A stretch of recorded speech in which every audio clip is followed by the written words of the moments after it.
আসসালামু আলাইকুম, আমি রাতুল হাসান। এটা হচ্ছে আমাদের প্রজেক্ট আর এটা হচ্ছে আমাদের টিচার। তো আজকে আমাদের একটা প্রজেক্ট দিয়েছিলেন, যেটাতে আমাদের একটা ছিল কোষ, উদ্ভিদ কোষ এবং একটা ছিল ডিএনএ।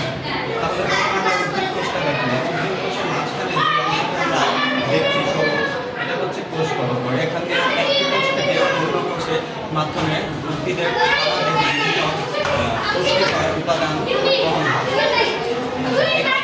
বড় যে আমরা দেখতে পাচ্ছি এটা হচ্ছে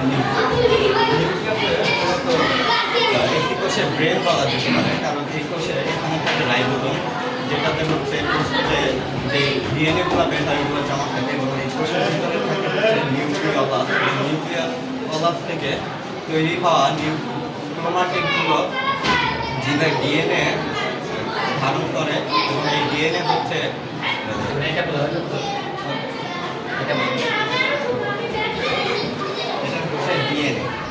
ডিএনএকে মূলত জীবের বংশের ধারা বলা যেতে পারে।